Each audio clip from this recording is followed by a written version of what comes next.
Irmão, você é filho ou criatura de Deus? Você sabe qual é a diferença entre ser filho e criatura do Senhor? Se não, fica até o final desse vídeo que o Senhor vai te esclarecer isso. Ah, meus irmãos, como Satanás e seus demônios temem que uma criatura se torne filho do Deus Altíssimo. Eles têm muito medo.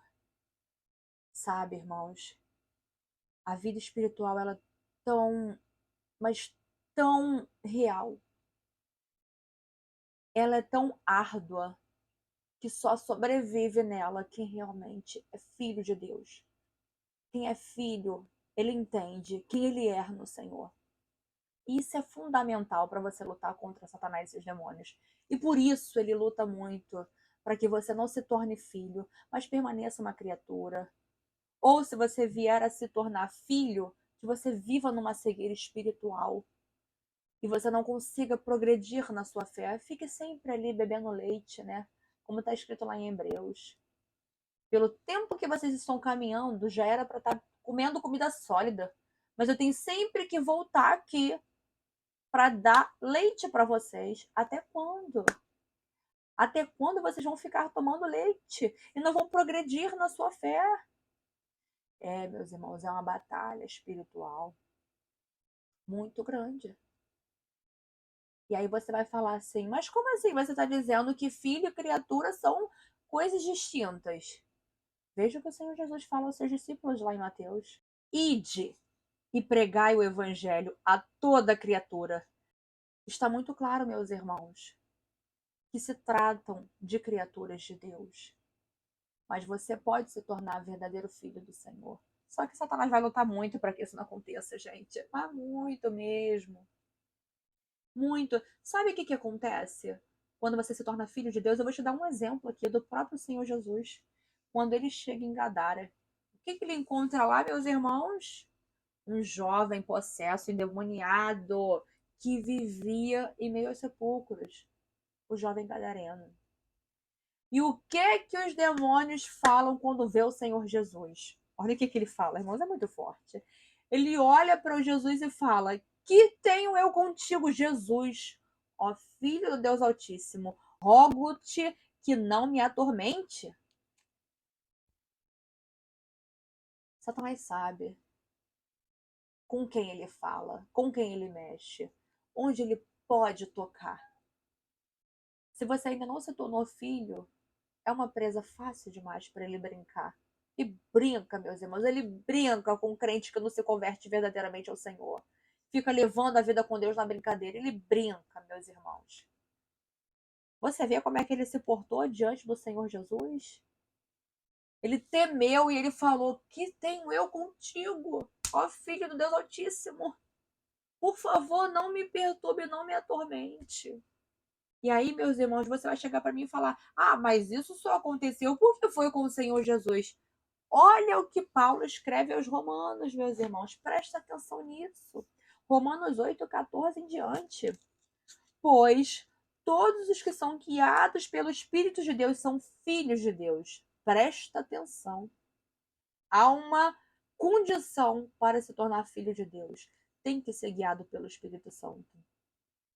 Tem que nascer de novo. Tem que ser batizado com o Espírito Santo. Tem que ser guiado por ele. Se você ainda não é batizado com o Espírito Santo, vá assistir a minha playlist aqui no canal que fala sobre isso. Há um grande divisor de águas na minha vida desde que isso aconteceu. E vai acontecer na sua vida também para a glória de Deus. E segue lá no versículo 15. Porque não recebestes o espírito da escravidão para viverdes outra vez atemorizados, mas recebeste o espírito de adoção, baseados no qual chamamos Abba Pai. Você foi adotado, irmão, pelo Abba, pelo Senhor. E olha o que segue aqui dizendo: o próprio Espírito testifica com o nosso espírito que somos filhos de Deus. Ora, se somos filhos, somos também herdeiros. Herdeiros de Deus e co-herdeiros de Cristo. Se com ele sofremos, também com ele seremos glorificados.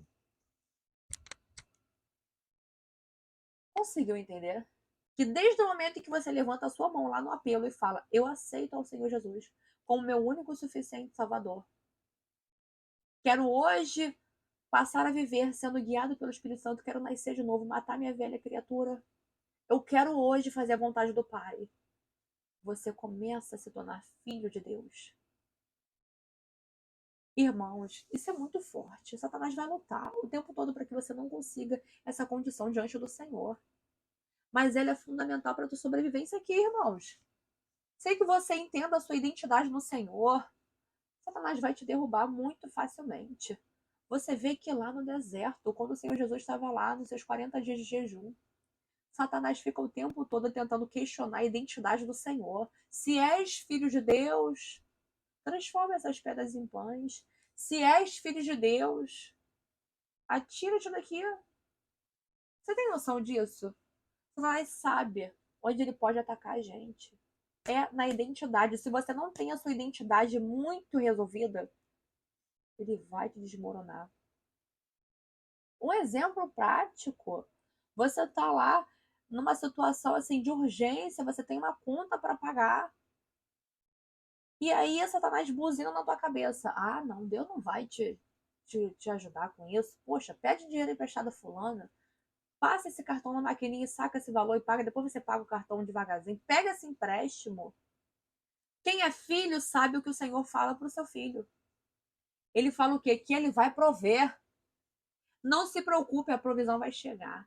Quem não é filho vai fazer o quê? Opa, peraí. Ah, é verdade. Não vou ficar esperando, não. Porque eu sei que pode acontecer de dar ruim, eu vou meter minha mão aqui e fazer o negócio. Que é isso? Agora, quem é filho, ele confia no seu pai. Você tem filho, irmão? Você tem filha? Como que é dentro da sua casa? Você pega lá a sua conta do mês, pega a sua conta de água, a sua conta de luz, você dá na mão dele? Seu filho, ele espera a conta de luz chegar para pagar? Ele, por acaso, vive pensando que a luz vai ser cortada? Ele, por acaso, tem medo de não ter a comida para comer no dia seguinte? Por acaso ele pensa, a conta de água não vai ser paga e vai ser cortada? Seu filho não tá nem aí para essas coisas, porque ele sabe que no dia seguinte ele vai ter água para beber, porque a água não vai ser cortada, ele vai ter luz para viver, porque a luz não será cortada, ele vai ter o alimento diário, porque ele sabe que você como pai, você como mãe, vai prover. Ele confia tanto em você, plenamente em você, que ele não se preocupa em te ajudar a pagar a conta. Ele não tá nem aí. Ele só sabe que vai chegar no dia seguinte. É assim que os nossos filhos se comportam. É assim que você se comportava quando você era criança e vivia à disposição do seu pai, da sua mãe. Você se preocupava? Não, meu querido. Sabe qual era a sua preocupação? Era brincar.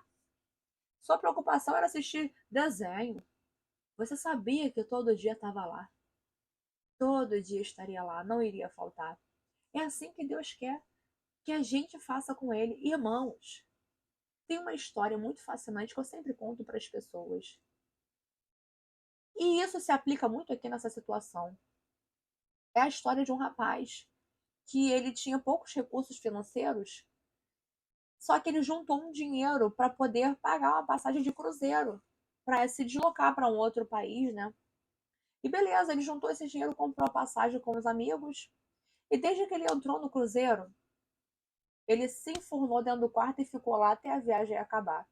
E aí, no final da viagem, os amigos dele falaram assim: poxa, fulano, você nem ficou com a gente, nem tomou café com a gente, nem almoçou com a gente, por que você sumiu? O que aconteceu com você?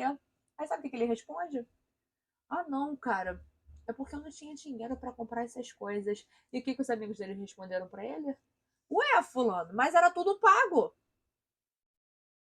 Você tem noção do que é isso? Tem gente que tá vivendo assim com Jesus. Tem gente que não entende a sua identidade de filho e vive assim. O Senhor Jesus pagou o preço em seu lugar, irmão. Tudo que é dele é seu. O apóstolo Paulo escreve aos Romanos e fala: você é herdeiro de Deus. O que é do Pai é seu. Tome posse da sua identidade como filho. Receba de Deus o que ele já te deu gratuitamente. Seja filho. Usufrua do seu direito de filho. Como que você faz quando você vai na casa do seu pai, da sua mãe, mesmo que você não more com ele, mesmo que sei lá, você não tenha hoje pais vivos e tenha filhos, como que eles chegam à sua casa? Como que eles se comportam? Eles chegam e pedem licença para entrar? Ai, mãe, deixa eu abrir aqui a geladeira devagar. Posso abrir? Para pegar aqui a água. Eles chegam e falam: ai, mãe, posso abrir a geladeira para pegar uma água? Mãe, posso botar o pé no sofá? Não é assim que o filho faz, não. Ele entra, abre a geladeira, faz comida para ele, senta no sofá, dorme na cama. Deus quer que nós sejamos assim com ele, irmãos. Que a gente venha usufruir do que ele nos deixou. Mas isso é para quem é filho. E Jesus ainda fala, meus irmãos. É muito forte, né? Como que Deus ele é maravilhoso e como que ele ama em nos ver e nos fazer felizes. Ser filho nos traz autoridade no mundo espiritual. E olha o que o próprio Senhor Jesus falou. Isso está escrito lá em João 14:12. Jesus ele fala que aquele que crer nele fará as obras que ele fez. E ele ainda afirma que fará muito maiores do que ele fez. Você terá uma autoridade no mundo espiritual tamanha que você vai expulsar demônios, você vai guerrear batalhas espirituais, vai profetizar cura, você vai lutar por pessoas, formar discípulos, você vai ser um verdadeiro soldado no exército do Senhor. É para isso que ele te chamou, gente. Para que você entenda a sua identidade no Senhor. Viva o que ele conquistou para você plenamente, porque você é filho dele. Exerça o seu direito de filho. O Senhor vai amar que você entenda que você é filho dele. E Satanás vai correr quando te vê. Porque ele sabe com quem ele mexe, irmãos, ele sabe. Irmãos, tome postura diante do Senhor. Torne-se filho e você vai ver como a sua vida vai alavancar para a glória de Deus. Jesus abençoe vocês.